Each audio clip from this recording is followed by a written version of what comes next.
as long-term survivors, 28 years. I have been living with this longer than I have not been. And, the time when I found out, I wasn't supposed to make it. There really wasn't a lot.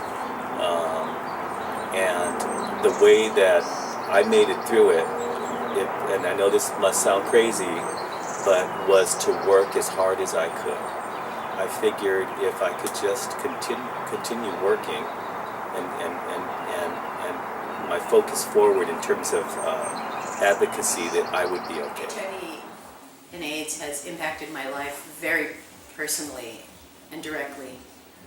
I lost my best friend in the world, my brother, who was 32 at the time. He died in 1992, and it really changed my life and the life of all of my family. I was different. I immediately associated AIDS and HIV to me being different. What it ended up causing was, I always thought in my early teens that I would die from AIDS, that AIDS was going to kill me. If it turned out that I was going to be gay, then this was going to be what was going to be the cause of my death. I for sure thought by the time I was 18 I'd be dead from AIDS, HIV.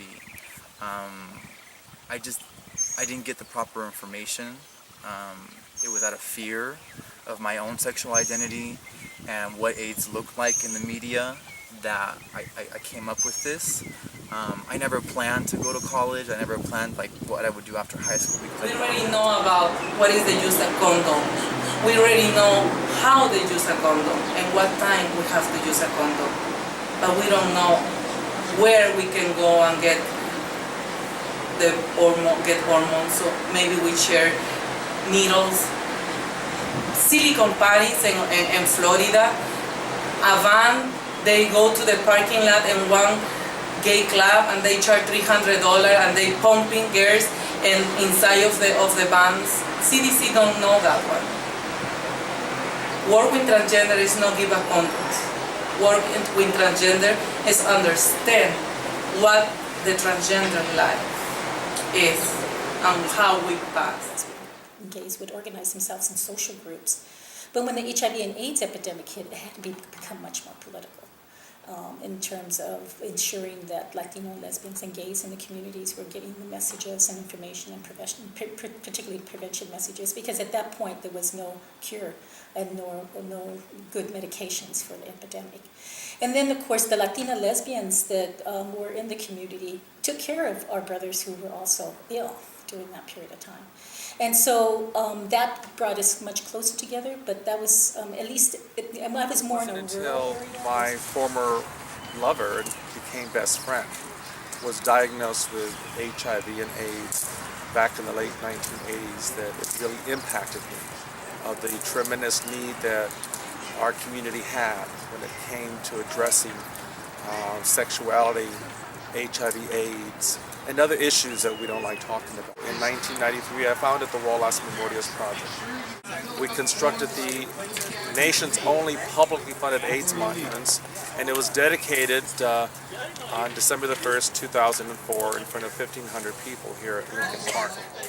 And it pretty much I'm at where I'm at now because of the HIV. At the beginning, they told you 4 to 5 years, so I thought I'd be dead when I was 25.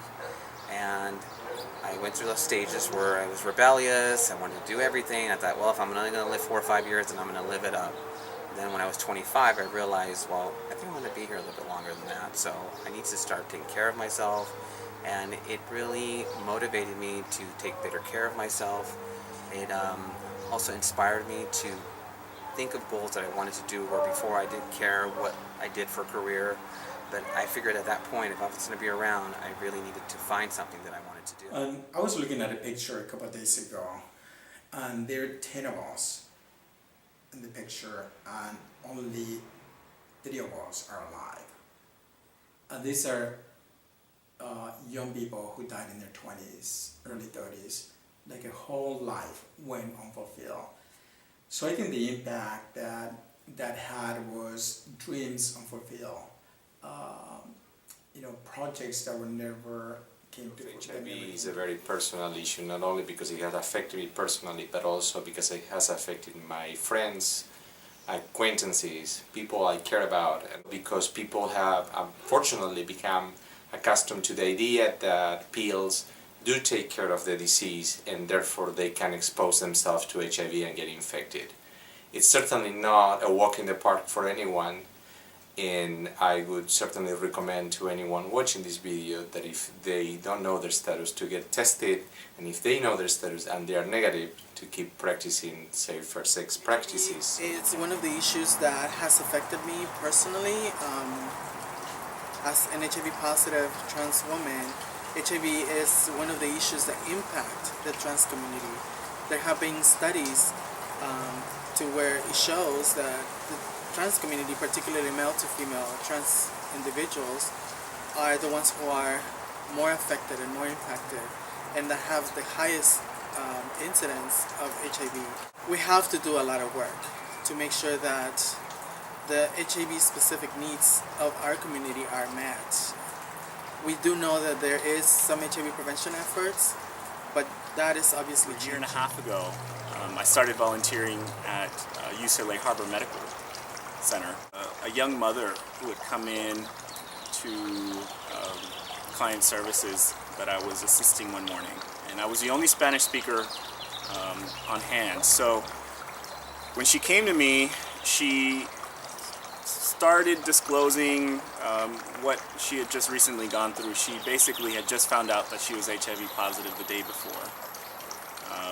And through the tears was that her husband had actually been the one who infected her, had never told her that he was positive.